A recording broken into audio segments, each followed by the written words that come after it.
Oh,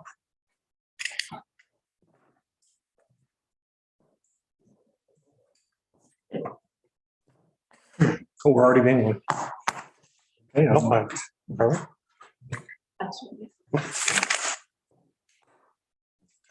Good evening, everyone. Welcome to Prescott's Town Council meeting for Tuesday, September 20th, 2022. It is just after 6 p.m., so I will call the meeting to order.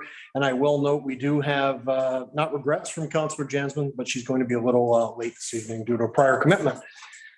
So we will start with item 1 as usual, to call to order, and note that we begin this meeting of council by acknowledging that we are meeting on Aboriginal land that has been inhabited by Indigenous peoples. In particular, we acknowledge the traditional territory of the Huron-Wendat, Anishinaabe, Haudenosaunee, Anishinaabeg, and the Oneida and Haudenosaunee peoples. Item 2 is approval of the agenda. I will ask for a motion momentarily, but I'll note that I'm going to be declaring a potential conflict on item 12.4, Bill 109, just in regards to my employer there. So I will declare a conflict on that, and I will ask if we can move that to the end of the meeting this evening, and I will depart the meeting at that time and ask the deputy mayor to take over for that item. If everyone's okay with that.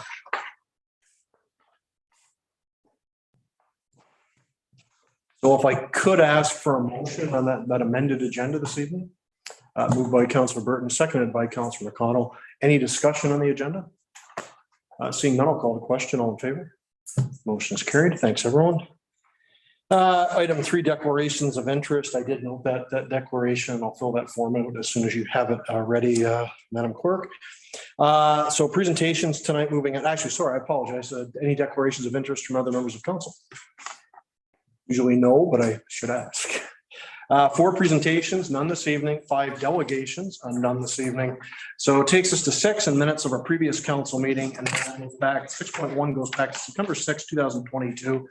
And the recommendation, of course, reads that the council minutes dated September 6, 2022 be accepted as presented. Could I have a mover, please? I do have a couple of points on those minutes. Sure. Do you mind moving it to get it on the? I'd be happy to. Thank you, sir. And seconded by Councillor Young. So with that, open up for discussions. Councillor McConnell, please. Just a couple of things, Mayor Todd, and well, you weren't here for this, but on page 4, it's noted that Councillor Jansman spoke to item 2. That's a Town of Saga Beach resolution regarding Bill 3, the Straw Mayor's Bill, Bidding Homes Act. I'd like the minutes to reflect that both myself and Councillor Young also spoke to that. With some vigor, I might say. The other thing is on page 6, and it reads, discussion was held regarding accessible sidewalk access at East Street and Water Street, and immediately after that, Water Street and, I'm sorry, it reads Edward Street and Water Street, and shortly after that, it reads Water Street and Edward Street. One of those, it doesn't matter, it should say East and Water. And that's it. Thank you very much, Councillor McConnell. So if we could just have a friendly amendment on that, if everyone's in agreement, we'll just amend the motion to note that we'll pass the minutes as amended along the lines of the two items that Councillor McConnell. So if I'm good with the mover, and I think I am because you are moved it, Councillor Young, are you okay with seconding that? Thank you, sir. Any discussion on the minutes this evening? And then I'll call the question. All in favor? Motion is carried. Thanks, everyone. So moving right along, item 7, communications and petitions. Nothing formally there tonight. Consent reports. We do have a number of items there. 8.1 is the info pack. 8.2 staff report 90-2024 on the River Route Transit Service partnership agreement. And then 8.3 is the water and wastewater operations bylaw. Does anyone want to split these off, or are we sufficient to handle this as the one motion this evening to accept those consent items? Councillor McConnell, you're sorry to be me again, but number 4, the Municipality of Brighton resolution regarding support. RE changes to Healthcare Connect system for members of the Canadian Armed Forces. I believe that is a motion that we should support, so I would ask that brought forth for discussion. Sure. Is everyone okay though with just handling that as the single item? So we will refer that on to, if everyone's okay with that as well, we'll refer that on to an upcoming meeting. So if I could have a mover on the recommendation that all items listed under the consent report section of the agenda be accepted as presented. Councillor Young, and he's got something to say as well, but I have Councillor Ostrander as seconding that, right? Thank you. Just remind me. I don't want to bring it back to discuss it, but I wouldn't mind having us make a comment on the river route transit system. It seems to be improving as we predicted it would be. And this ensures it will run to the end of the year or the end of March. End of March. End of March. So I'm very pleased to see that those numbers are climbing, and hopefully they'll continue to climb through to the end of March. Yeah, we did. So it's 1 year from when we discussed this before, correct? So we do have that full year agreement, which is great to see, as you mentioned. Yeah. Thank you very much, Councillor Young. Anything further? Seeing that we do have the motion on the table for all those items under consent report, so I will call the question. All in favor? Carried. Thanks again, everyone. Excuse me. Committee reports, nothing this evening. Mayor, a couple quick items I did want to mention. Terry Fox Run.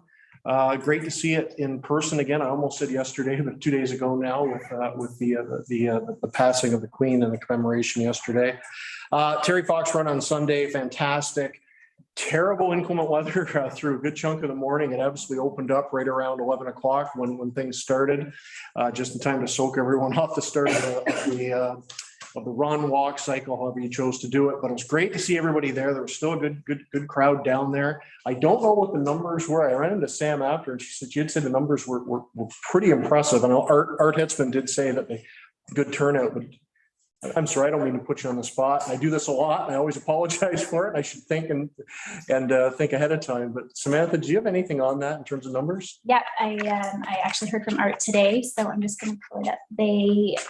With online donations and participation on Sunday, they were a little over $7,000 raised on Sunday. Very good.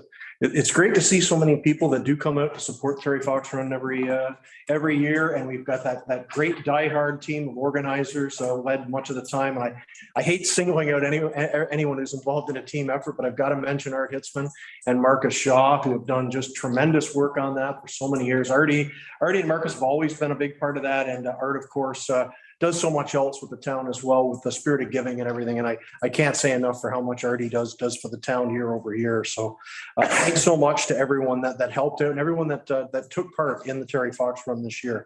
I want to mention also the other event that was big this past little while on a sadder note is, of course, the passing of Queen Elizabeth II. And that was marked here in Prescott, one of either the only federal event on a Federal Parks Canada site or one of the very few. I did hear at the site that it was the only event that was authorized that day because I think the focus was on the major event in Ottawa, of course, in Canada. But we had a group of fencibles that came down along with friends of Chrysler's farm. Some of them came back, brought their cannons in and did a 96-gun salute. So I really want to thank Bob Irvin in particular, was one of the local guys involved in that, as Bob certainly is a huge reenactor, big part of the Battle of Chrysler's Farm Group, Loyalist days way back in the day as well. And really want to thank Parks Canada for coming on board and agreeing to support this, because it was kind of a last minute thing to the point that they reached out to me as well to see if we could potentially offer them space on municipal land if it didn't work out with Parks. But it did.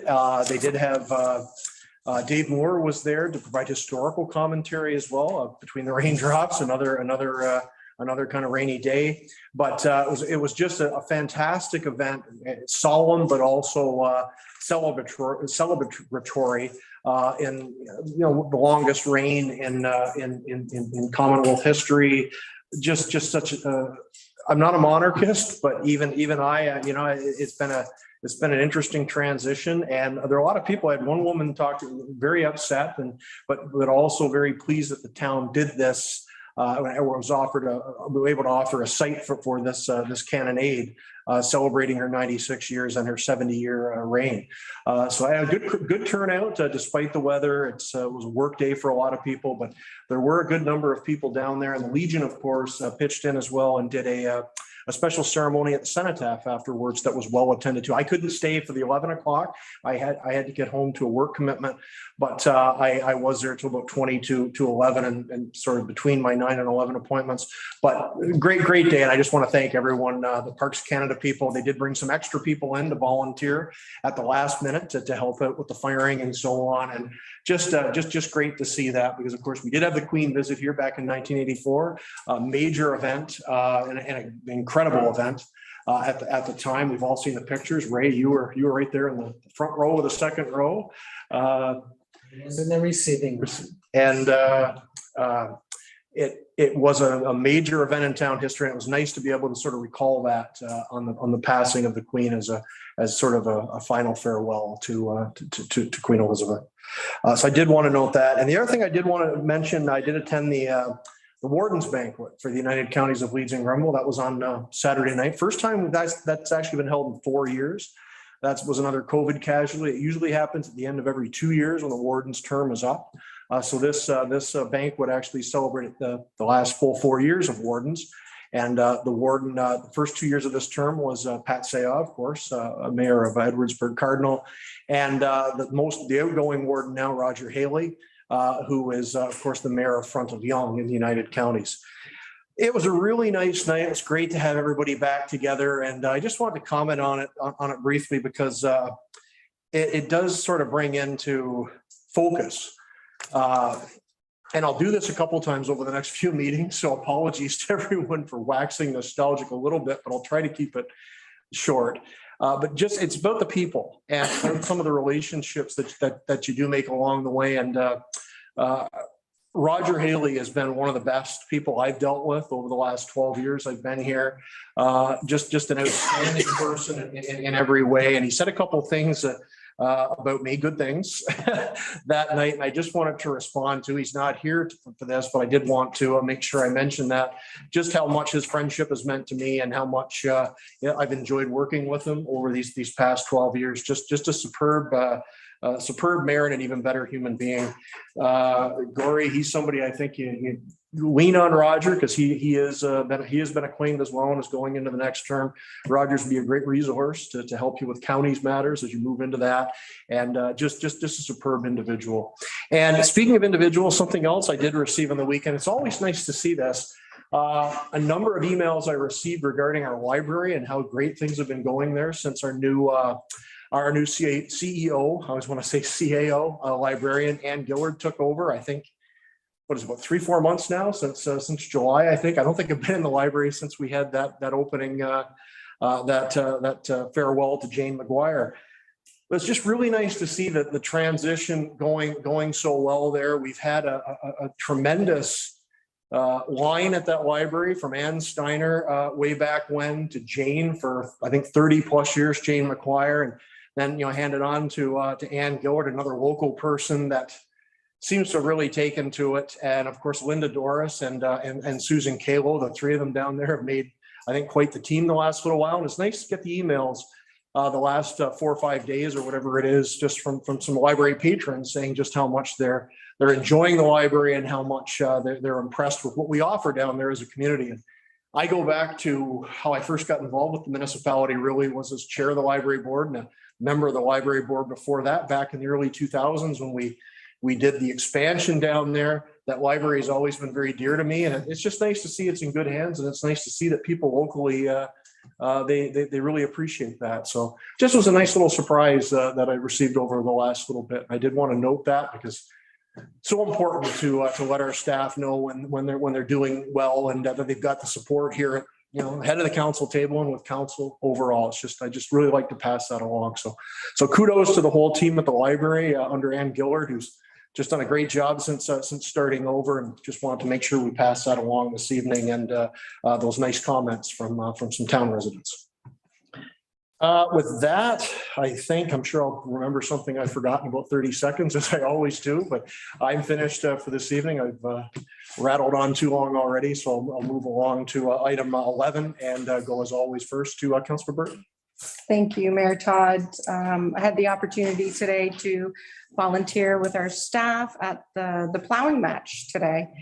And we were there just after 8 o'clock, and the people were coming in, just tens and thousands of people coming in. I would suggest wearing really good footwear. There's a lot of mud there right now. Yep, no, I changed my boot out of my boots today. But great to see a lot of municipalities participating, a lot of the different vendors. I had an opportunity to talk to different councillors, and just a really great day. And but before that, I stopped at Tim Hortons and purchased some Smile cookies today, and my little Smile button promoting the Smile program all this week at Tim Hortons, and proceeds will go to our rink. And I was talking to one of the staff members, and they said they sold just in the morning yesterday over 700 cookies. Wow. So keep it going out there. Keep it going, and all proceeds from our local Tim Hortons will go towards our rink. So it's great. Thank you. Fantastic. It's Oh, great. yeah. So much thanks to the Walkets for doing so much. I think this is the second or the third time too that they've done the Smile cookies for. So it's great. We've had so much community support for the arena, and boys, it's ever going up quick now. If everyone, Yep. you got to drive by every couple of days just to see the progress. Yeah, it looks good. It does look good. Thank you. Thanks so much for that. And thanks for the plowing match as well. And congratulations to North Grenville. That is a huge undertaking. I know that's been going on for a year, organizing it. And, just hats off to them for all they've done. They've welcomed the province to our little corner of Ontario. So Thank you. Councillor McConnell.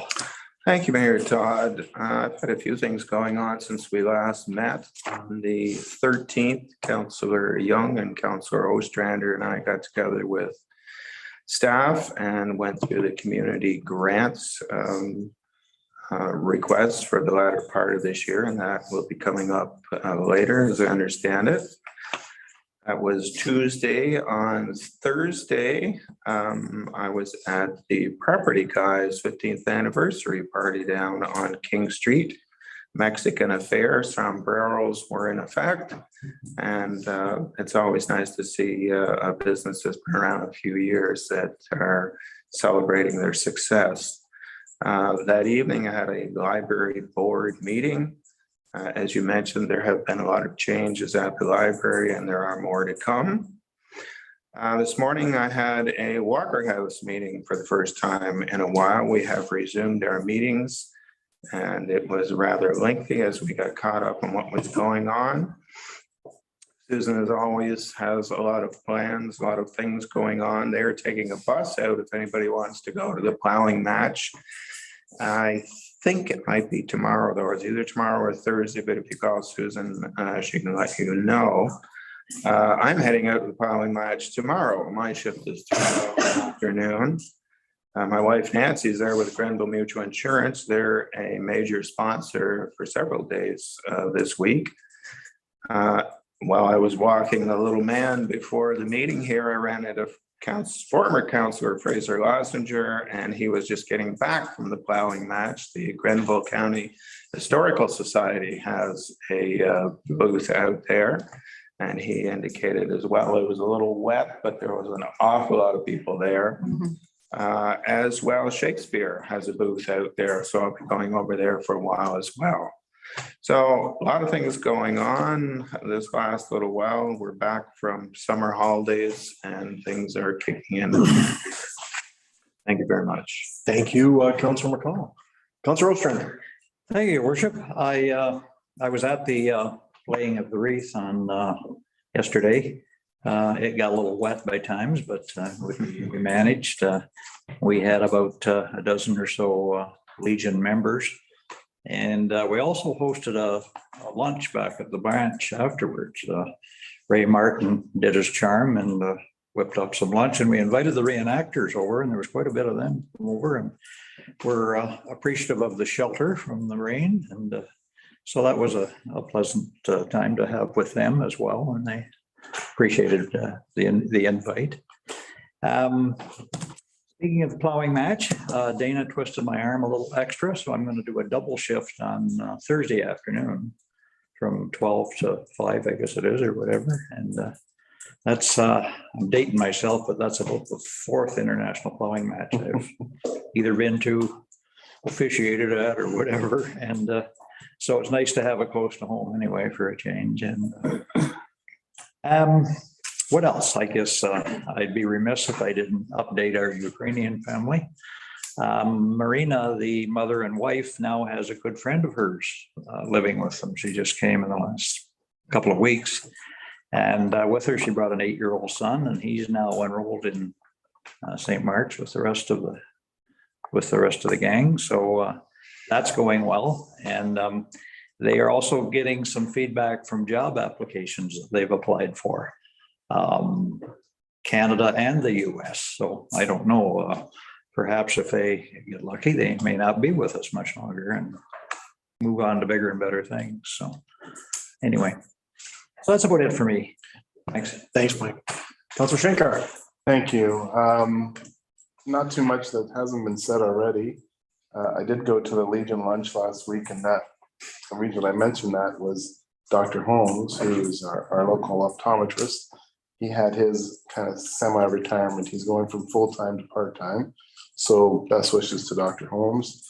And the Legion luncheons, they do it on Thursdays, and they do a lunch and dinner. They're always well supported by the town, which is good. Plowing match, I'm going to take my turn tomorrow. I guess I'm going to have to go try and buy some boots. So this meeting gets early, I'll buy some boots. If not, yeah. Hopefully you'll be lucky the field will dry up a little bit today and tomorrow, though I haven't seen the forecast. So some hip waders. Yeah, you're going to need that. But it looks like a good time, and Councillor Burton said she had fun today with the staff and everything. So we'll be attending that. Thank you. Thank you. Councillor Young. Thank you, Brett. I have nothing to report this evening. Thank you. I should mention, because of the Legion, we did receive an invite. Legion Awards night was tonight. Oh, right. And unfortunately, that was the conflict. We ended up moving this meeting. So I did give our regrets to that. I understand Mr. Davis was aware of it for that as well. But I knew I'd run into him yesterday morning. So I did inform him. Unfortunately, we wouldn't be able to attend, because they always do include us in helping give out some of the awards and so forth. And it's always nice to be able to take part in that in that evening. But unfortunately, with change in schedule, it just didn't work out. Do you mind if I just chuck in one more thing? Yeah. Mike mentioned the celebration for the Queen on Monday, and I did see him there. But Tom Van Dusen managed to discern that one of the cannons that was firing off the 96 gun salute was also here in 1984 when the Queen was here. So that was kind of a nice tie-in. Was it Bonch or Irvins? I don't know. Every time Tom went out in the field to get a closer picture, he got chased off. So I don't really know which one it was. It wouldn't surprise me if it's Bob's, because he has had at least one of those pieces, I think, for quite some time. So that's a nice connection back as well. That's a really good point. It shows them that the number of reenactors that were involved back then and involved with Loyalist days going way back. There's still some diehards there that are still involved. Unfortunately, it's a smaller group now. The reenactors, just people aren't doing it like they used to. I had a feeling it was a commentator that was here in '84 that Tom Van Dusen was talking with. The commentator, that was Dave Moore. Okay, that's who the story was about. Oh, nice. Yeah, Dave did the commentary for Loyalist days when I was chairing it there in 08, 012, whatever that was, to 12, whenever that was. I was really glad he was able to do that the other day, because he adds so much and he's got such knowledge, and he's just fantastic at that. So that's a great point. Thanks, Lee. That's good to know. Thanks, everyone. So moving right along, we're on to 12 and staff this evening. We do a few items there. So staff report, the first one is 12.1, staff report 92-2022, municipal alcohol policy for events. Recommendation reads that council received the draft municipal alcohol policy attached to staff report 92-2022 and provide feedback by October 3rd, 2022, which is our next meeting. And that the final municipal alcohol policy be brought back to council for final consideration and approval. Could I ask for a mover, please? Moved by Councillor Ostrander, seconded by, I think I saw Councillor Burton's hand up. So with that, Samantha, over to you, please. The proposed municipal alcohol policy provides for responsible management practices at functions and events at town-owned facilities where alcohol may be permitted under a special occasion permit or a caterer's endorsement through the AGCO. The intent is that all of the events held on municipal property will comply with the Liquor License Act, this policy, and our facility user agreement, along with the special occasion permit requirements as well. The policy was developed through research. We looked at several municipalities, including Brockville and Gananoque. You'll see that the policy lists facilities and areas that are eligible for SOP or caterer endorsement events involving alcohol for both public and private bookings, as well as events that are hosted or sponsored by the town. The policy covers event approval, signage, server and security requirements, control measures, marketing practices, as well as accountability, safety, transportation plans, and consequences in how the policy will be implemented. So we are requesting for council to review and provide feedback by October 3rd, and then the final policy will come back for consideration and approval. Thank you very much. Any comments this evening before we take a little time for sober second thought, if I can use that one? That's a Ray joke. I'll go to Mike first and then Ray. Yeah, it's nice to see that some of the areas of responsibility have been expanded and have some add-ons there. I know over the years belonging to service clubs and that yes, we did have it then, and it wasn't as, shall we say, complete as it is now. Years we learned by sort of a trial and error method that we can improve in these things, and this is a prime example of that. So nice to see it in print, and the fact that we'll be using it as our forward document. Thank you very much, Councillor Ostrander. Councillor Young.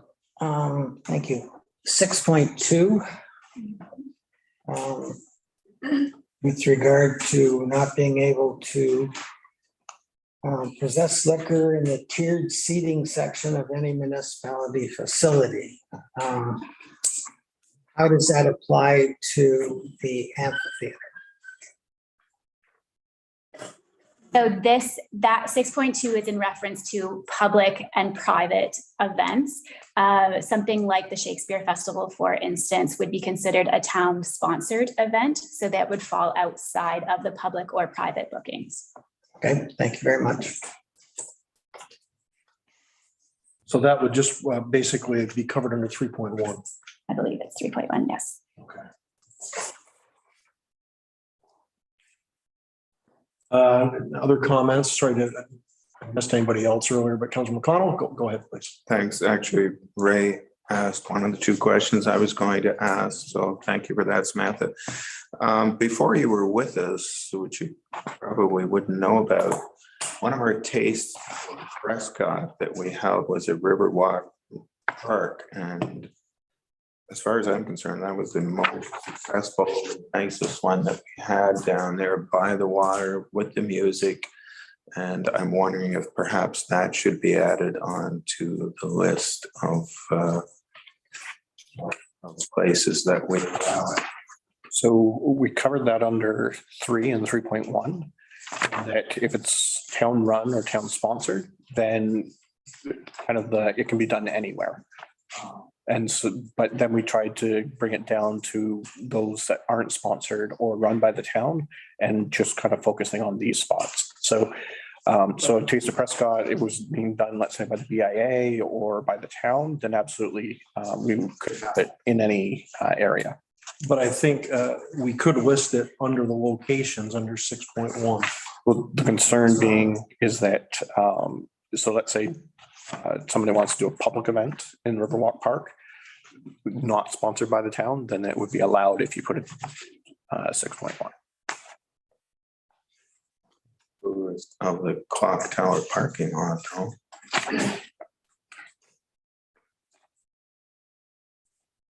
We can take a look at this and then we'll have to come to the final resolution on this tonight. But I sort of lean towards what Lee was thinking there, because it doesn't, at any rate, I don't think we have to do the final on this evening anyways, but it's a good observation. Sorry, did you have another question or comment? No, thank you. Thank you. Other comments, questions on the policy? The only question I do have, and it's probably one, I did look at this, but I did look at the facilities and so forth, but regards to the new arena. And everybody knows what the issues were with the old WO and events, tournaments and so forth. And because it wasn't a licensed facility. The new building is basically being established to allow for licensing on a more regular basis, correct? Yeah, so I think what we're focusing on is the lobby in particular, and because it is that clear separation between the two. But we still have to confirm about the mezzanine or the second floor and where exactly that could occur.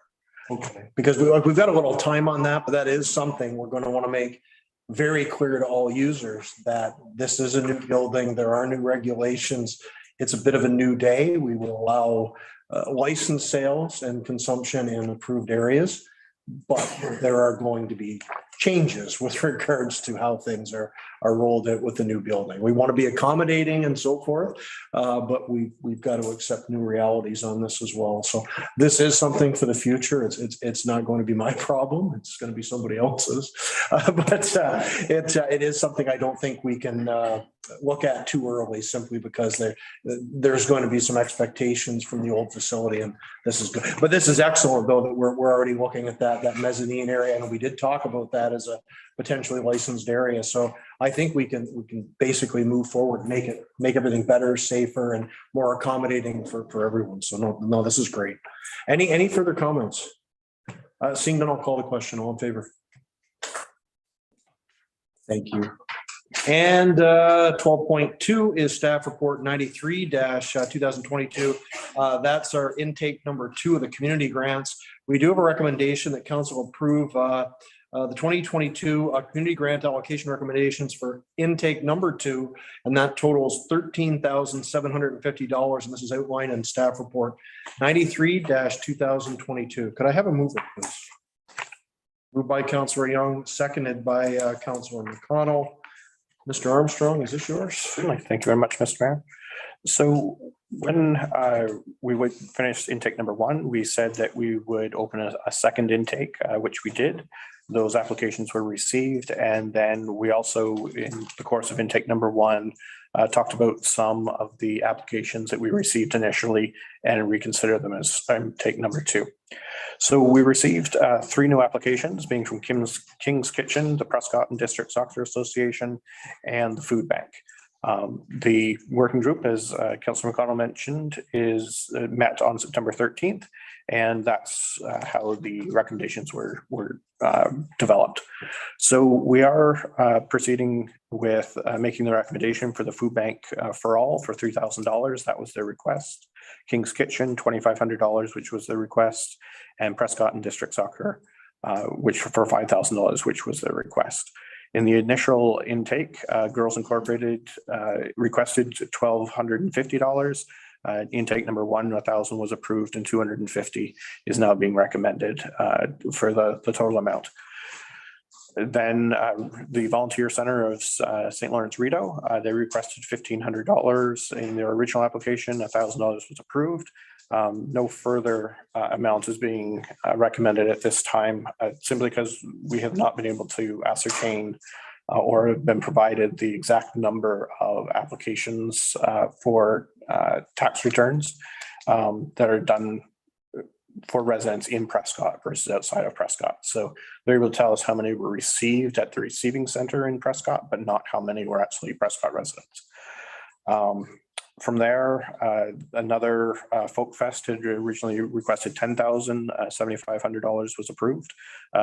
Nothing further at this point is being recommended for review. And then the YMCA originally put in $6,900 to do a busing for teen nights on Friday evenings.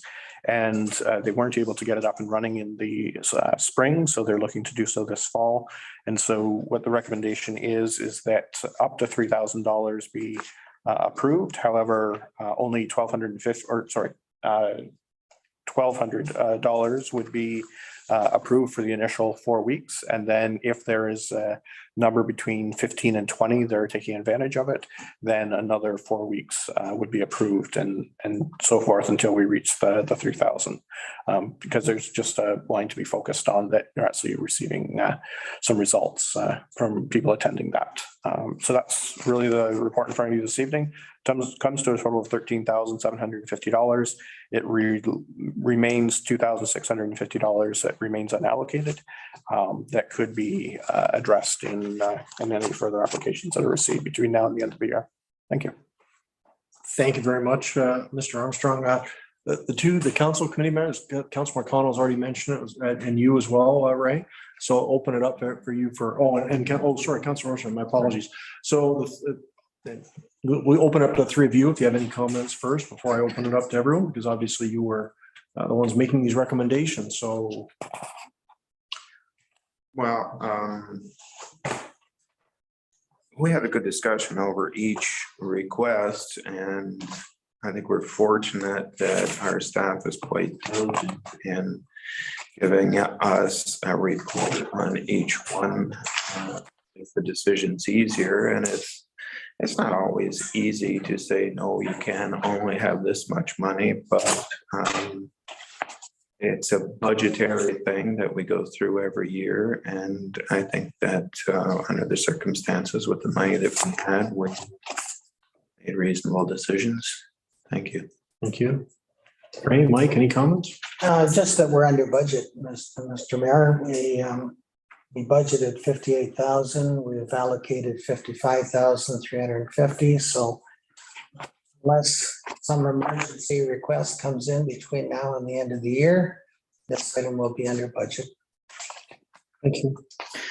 Use Connect Youth as an example. They didn't apply this year, either first intake or second intake. And the fact is they're amalgamating with the John Howard Society. And they've also been the beneficiary of some post-COVID funding, which has helped out considerably, get themselves back up to speed again. So with those two factors, I won't say that they're off the table as a beneficiary of the community grants, but they certainly took the high road and just didn't apply this year because they really didn't need it. So thank you. Thanks, buddy. Other comments? Councilor Burton, please. Thank you. Just a comment to Councilor Ostrander. Does Connect Youth partner with the YMCA for their program? They were back just around the COVID starting or a little before that, maybe. They had the Friday night movie thing, and we're taking a busload of kids in for that.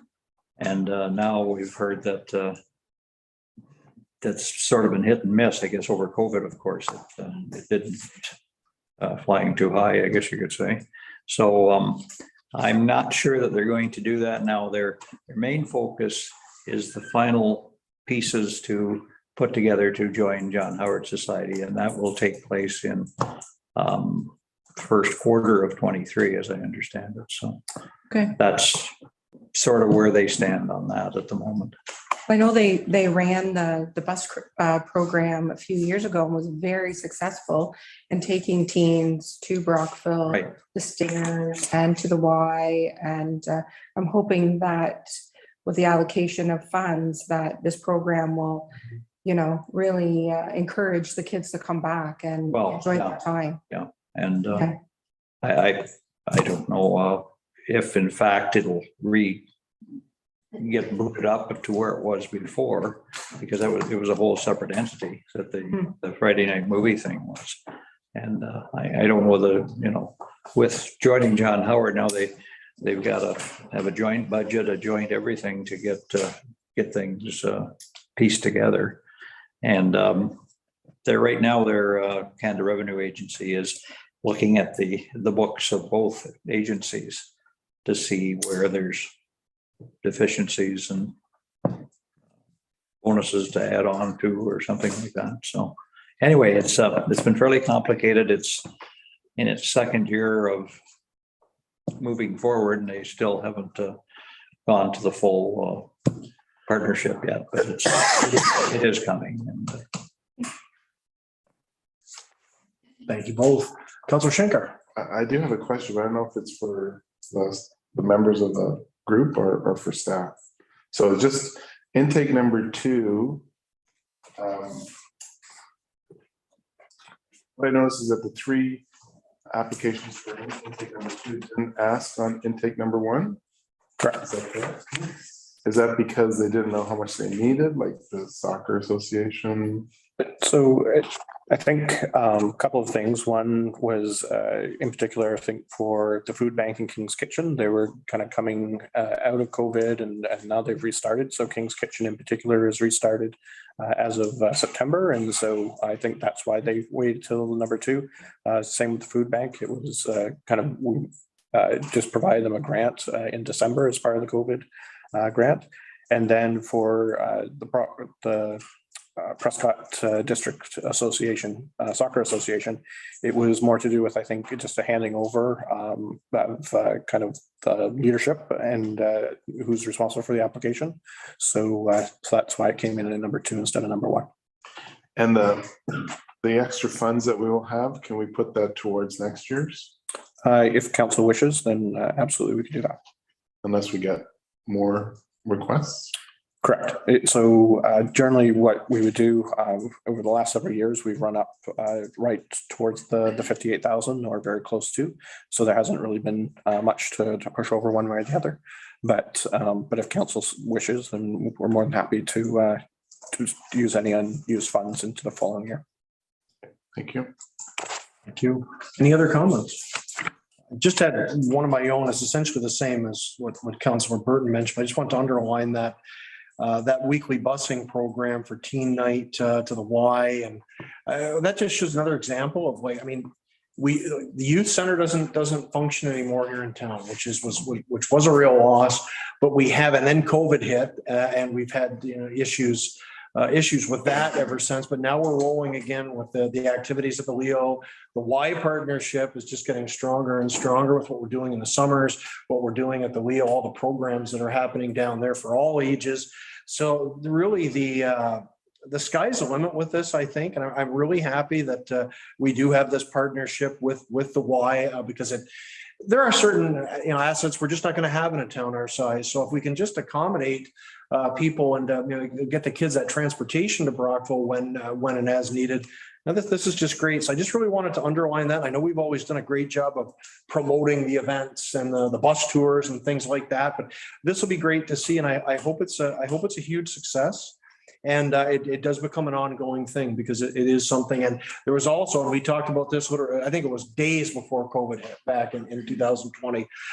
We had that meeting, and Councilor Burton, you were involved in some of that as well. And we had that meeting with Rob Adams, and we talked about a back and forth busing arrangement to make sure that the wheel was being utilized more and more as that rec center for the whole area, not just people right in Prescott. So this is just another step. It shows we're recovering from COVID, and it shows how much we can do with a partner like the Y. But I shouldn't say just Brockville, it's Eastern Ontario, but we're obviously focused mainly on Brockville. I don't think we're going to be busing kids to Kingston anytime soon, but it is a nice partnership with the Y of Eastern Ontario. So I did want to underline that, and Councilor Burton made some excellent points there, just as something for the public to really be aware of. So with that, seeing no further comments, I just want to thank the working group for their efforts on this and making it easy for the rest of us to just put our hands up. So, and I will ask for those hands to be up now. All in favor? Thanks, everyone. And on 12.3 is staff report 94-2022. That's an update on bylaw services specific to AMPS, VBR, and property standards. So a few changes and adjustments that have been on the way this year. So I do see Mr. Merriman is coming in live from an unknown safe house location somewhere. But Sean, this is just provided for information. But if you want to just touch on the absolute top level highlights on this, and then I'll open up and see if there are any questions, because I know there have been some changes, obviously, this year. We're made some real improvements there. So I'll let you take it away and just hit some of the highlights of your report, please. Thank you, Your Worship. Through you, Mayor Todd, and to the rest of council, as you're aware, we had 3 significant bylaw changes that came into effect on January 1st. 2 of them were brand new in the vacant building registry and the administrative monetary penalty system, and we did a major revamp on the property standards that we'd had for over 20 years before. So most of our attention so far is really focused on the vacant building registry.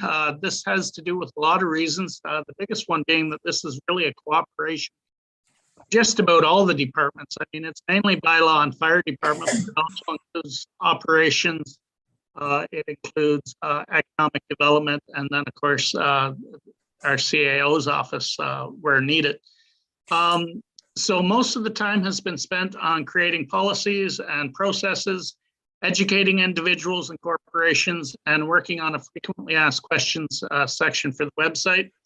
In late June, we sent out our first educational letter, and in total 41 letters were sent out involving a little over 30 separate owners.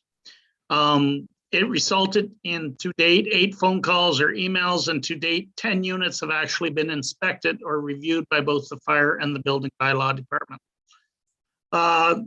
Basically, shortly, we will be sending out, I wouldn't call it an educational letter, but a directional letter directing the other people that they must arrange for an inspection.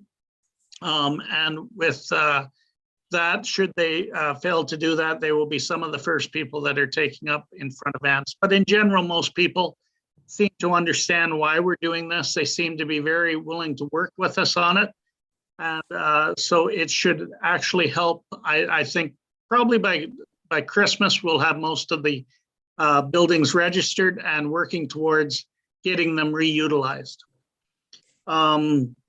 Moving on to the AMPS, same sort of thing. It's certainly a lot of work getting everything ready, including the fact that our parking ticket booklets needed to be recompleted, and they are done now. And the first order has been submitted, and we should be receiving it any day now.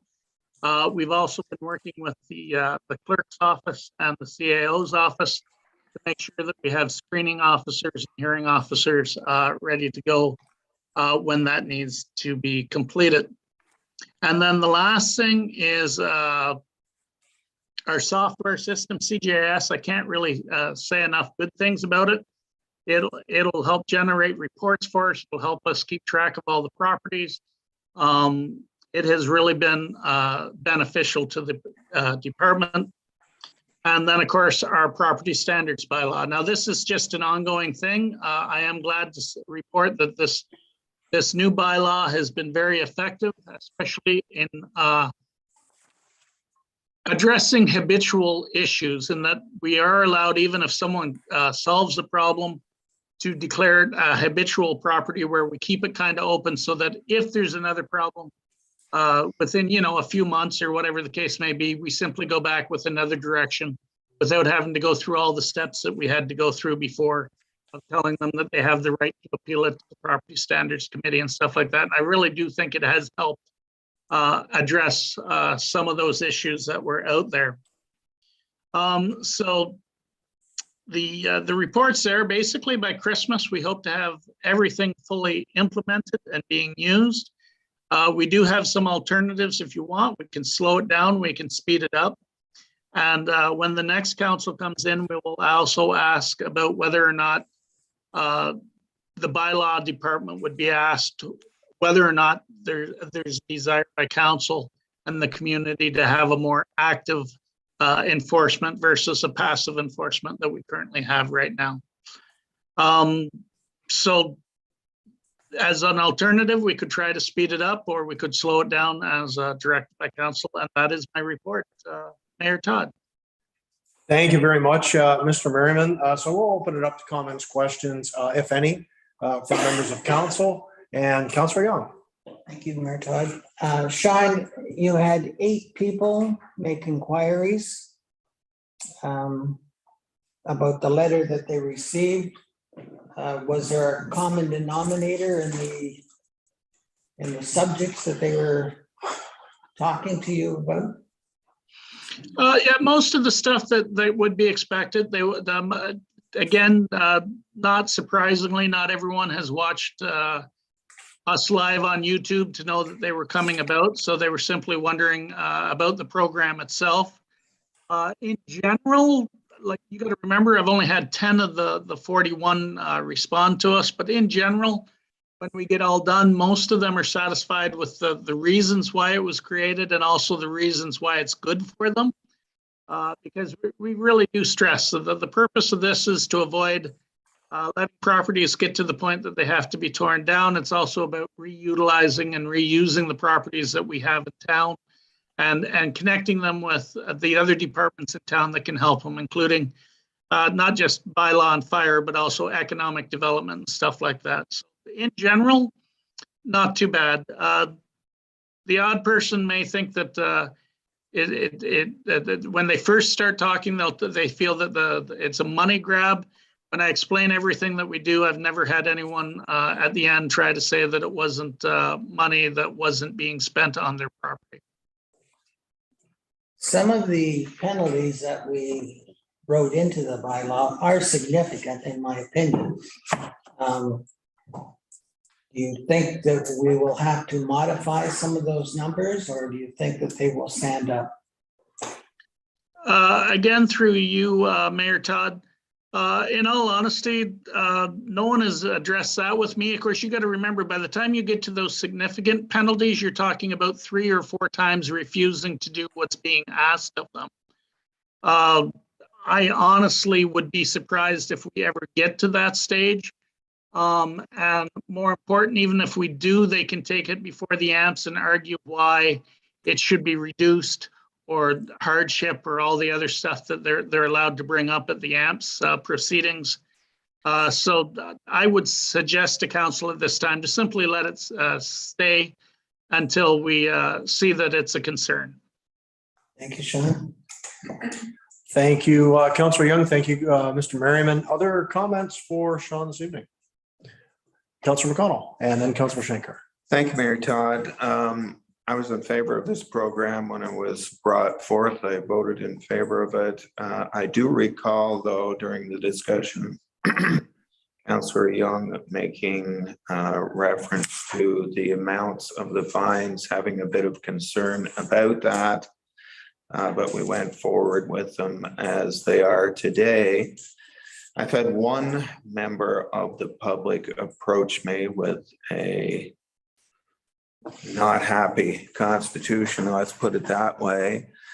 And I gave him my opinion on his building and what he could do to it or should do to it or whatever. But in reflection, he did have a point, and I think I would like to make that point as council. And his point was that if he had a building, or if anybody had a building with 3 areas that could be residences which were vacant, let's put it that way, or uninhabitable, he was charged $75 per month per unit, which would be a total of $225 per month, or $2,700 per year, if my math is accurate. And his point was that if you had a vacant industrial building, it still $75 per month for the whole building, which is only $900 per year. Now, if you own a vacant industrial building and you're getting $900 a year added on into your taxes, it's probably not a whole hell of a lot. But if you happen to own a building that needs work and you have an area that is not being occupied, $2,700 a year is an extreme amount to be adding onto your taxes. Now, I'm not saying I disagree with any of those figures. I really haven't made my mind up on it, but I think it is worth a talk. Maybe not so much the $75 a month for residential, but certainly the $75 a month for the entire industrial building.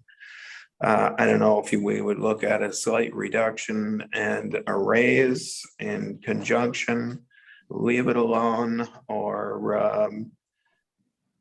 I don't know, but I think it's worth a discussion, and I don't know, maybe it's the next council's discussion. We are very close to that point, but I thought I would raise his opinion because I thought it was a valid one. I think I had the same discussion. I'm going to guess probably everyone around the table had the same discussion with the same property owner. And that is, it's definitely a valid point for the reasons you mentioned. The one thing I came back to, and Sean, I'll ask you for a comment on this momentarily, because we did discuss this. I could have sworn we discussed this at some point during the deliberations on this. And I think one of the things that kind of caught us was, how do you scale it? So there's actually some teeth for all those involved, because if you scale it back for the residential, it gets to the point where maybe it's inconsequential and somebody can just pay that forever. And that was one of the concerns. I know we talked about that with regards to absentee landlords, because we do have at least one fairly deep pocketed absentee landlord that would have no problem paying these numbers from now to the end of time.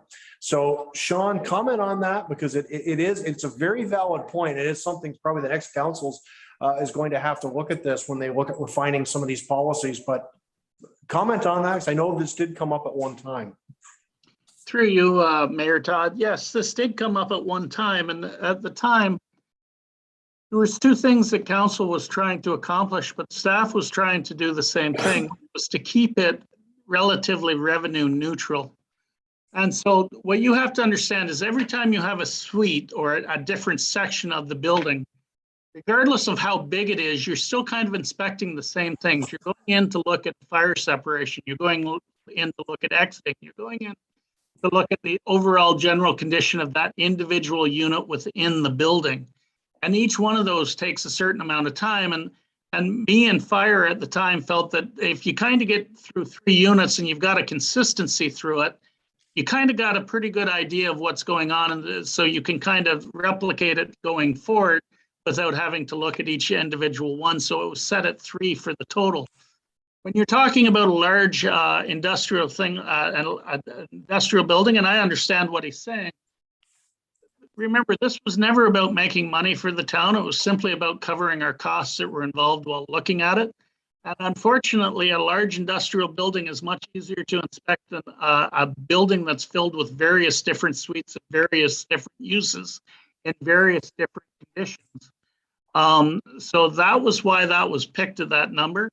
And like I say, then also, again, trying to make sure that it was an adequate amount, that people took the town seriously in relation to understand the landlords or the owners understanding that the town really prefers to see these buildings reutilized. And so if it's the person that I think that you are referring to, I can advise you that he did reach out to us. And actually, by the end of it, he seemed relatively satisfied with the fact that if he wanted to, he could take his different suites and merge it into one to then market it later as a single area to be rented out as one thing. And you got to remember, that's one of the things that will actually take people off the list. Once they take out an active building permit to renovate and upgrade the buildings, that will take them off the list until such time as the permit is completed in a timely fashion. And then again, they're given an opportunity to utilize it. And then if that still fails, then at that point it would go back on the list. But I honestly think that with all the different features that were built into the bylaw, the council has done a really good job weighing both sides of the argument. And that would be my response to it, Mayor Todd. Thank you very much, Mr. Merriman. Any follow?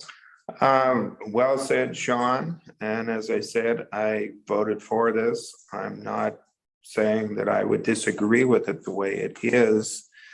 But I think listening to what you just said, Sean, as a member of council, I was looking at it differently perhaps than you were as a member of staff. You're looking at it at recouping your cost for inspections, if I've got it right.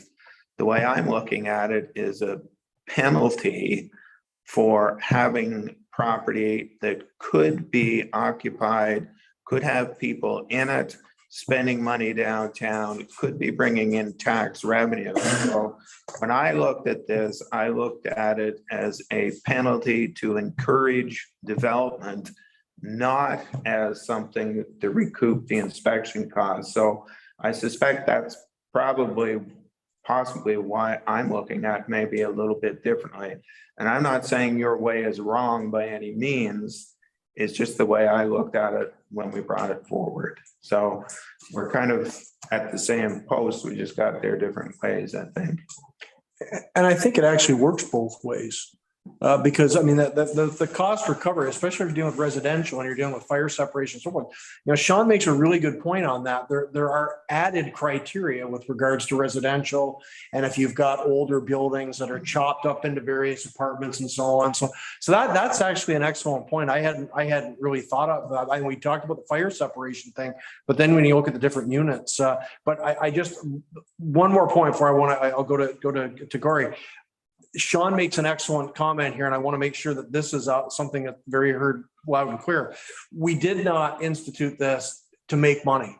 It's not about any sort of revenue. We want to cover our costs, and we want to make sure, as we just rightly mentioned, there's some teeth behind this. But the end result of this is we want our property owners to fix up some of these vacant buildings in the downtown core in particular, and to see some real urban rejuvenation in that downtown core. And I think it's happening. COVID obviously was not an enjoyable thing and it certainly delayed us, but it is ongoing. And I think this is just a little bit of we've given the carrot with the CIP and everything we put out there. This is just a little bit of the stick, but at the same time, we're also trying to work with everyone to make sure we get these properties filled for the exact reasons Councilor McConnell mentioned. So apologies for that, but I had to mention that because I think it's a very important point. Councilor Shankar, please. Thank you.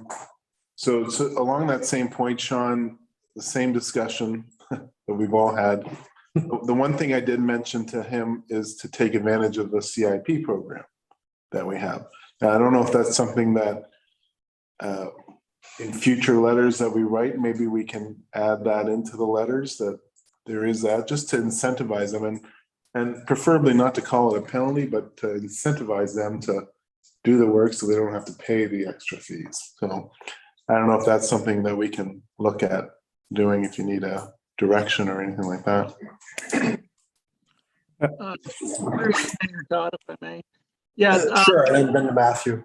No problem. Yeah, no, that information will be provided on the website and stuff like that. The big thing to remember with these letters is that the first things to get them to call us. We try to keep the letters relatively straightforward so that the people reach out to us. If we add too much information at once, it can confuse the situation. So what we do is we take a look at each property and talk to the owner as an individual, because we kind of know, like, this may sound terrible, but we actually have some properties that are ready to go right now that could be rented out and utilized. But in all honesty, the owner or the landlord has decided that it's an awful lot of work sometimes and it's just not worth it. And this here is just kind of a bit of an incentive to make them get off the point and start utilizing the properties that, like I said, easily 25% could be rented tomorrow if they would agree on the use and finding the right tenant and all that stuff that comes into it. But it's like I say, this is very much an individual thing as we deal with each individual building. Thank you. Thanks, Sean. CIO, please. Yeah, and so we're also going to use the vacant building registry in economic development to make those offers of the community improvement program, as well as having a good conversation with each of the building owners to really understand what kind of tenants or what kind of uses do they want, so that we can start to make those linkages. Perhaps if someone calls the town and they're looking for rental space, that we can say, well, this seems to fit what you're looking for, and make those direct connections. So it's a bit of a twofold, but really first we need to do is get the units on the building vacant registry. Second step is to actually have staff go through them, so we understand the state. And then the third step is moving those on to economic development for either grants to help them bring them up to a standard, or if they already meet the standard, then finding them a tenant or a prospective building purchaser to move that forward. Thank you. Thank you. Anything further? I just had one more question. Sean, in some of your inspections, I know you're doing it with the fire department. Are the members of the fire department finding issues that they are concerned about? Through you, Mayor Todd, and a simple answer, yes. Again, depending on the building. Like I said, there's some that are relatively ready to go. There's some others that are a little interesting. Yeah, that was always one of the things in the back of my mind when I supported this bylaw, that I was aware of some of the items in some of the buildings would cause a great deal of concern and problems for the fire department if there was a fire. God knows that those buildings that are 100 years old, there's an awful lot of dry wood in them.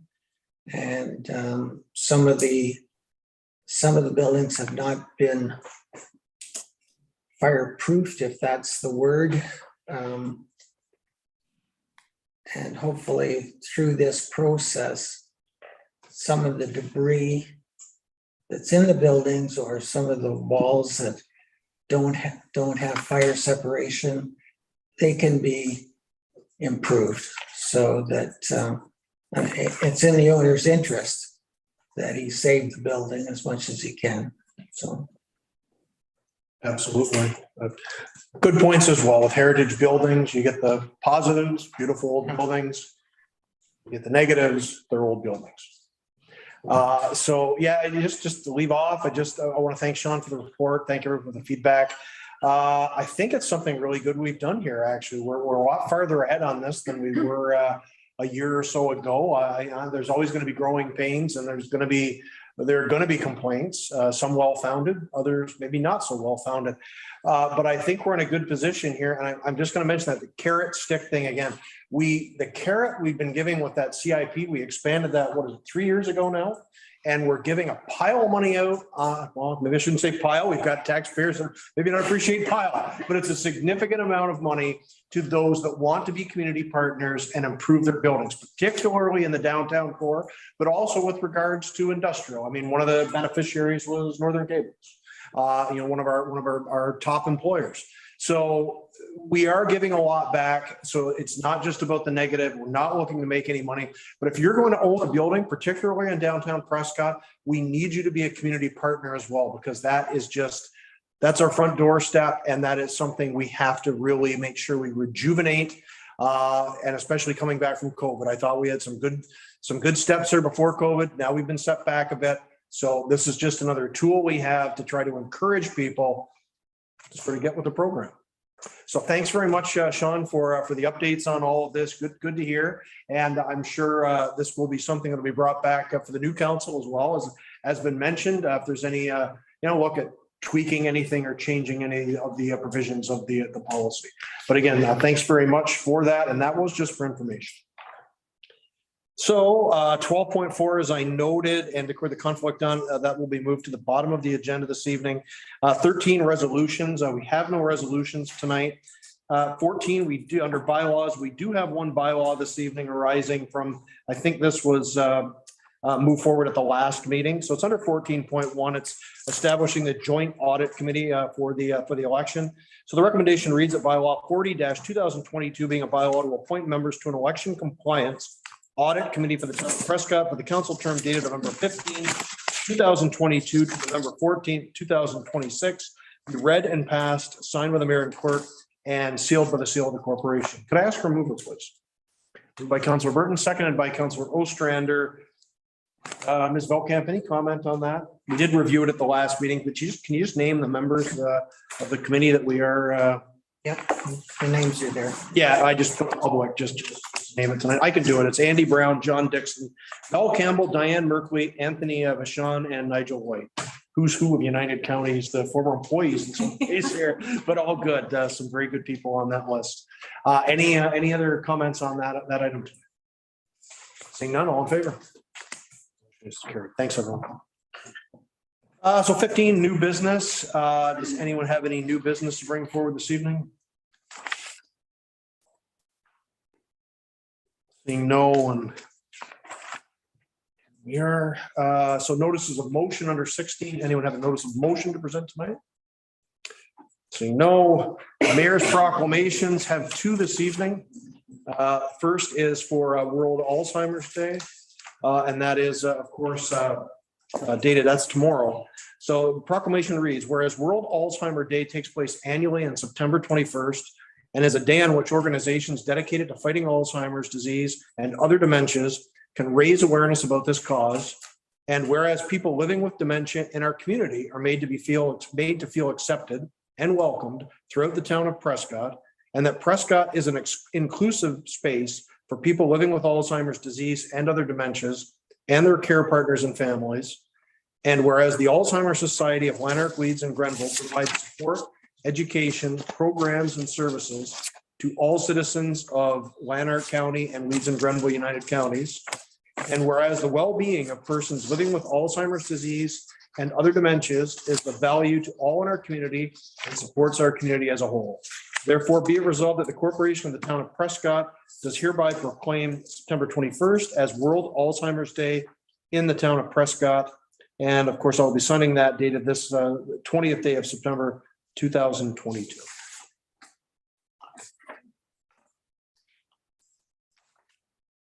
And the second was a proclamation for September 30th, which is National Truth and Reconciliation Day.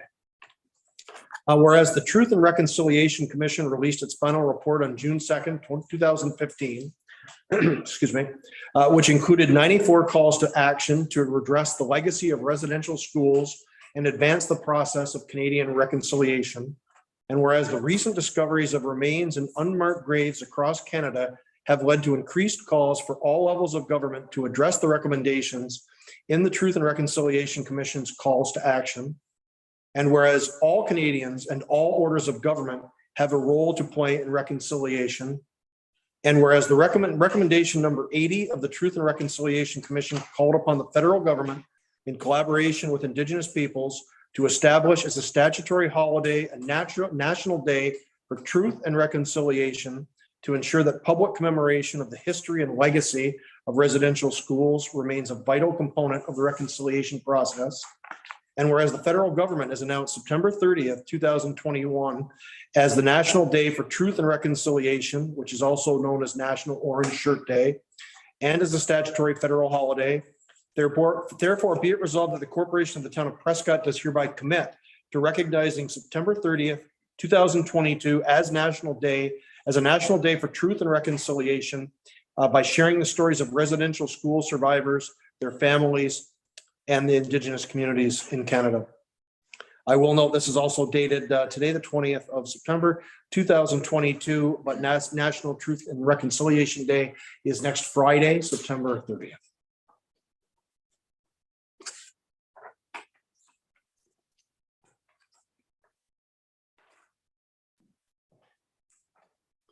And takes us to 18, period for media questions. I'm assuming no media. Closed session 19, nothing this evening. So with that, I will recuse myself and leave the chair. We'll just take a very quick 5-minute break, and I'll allow Deputy Mayor Young to assume the chair and finish out the meeting and get back to that item, which was 12.4. Thank you. So with that, we will have a very quick break and resume with Deputy Mayor Young.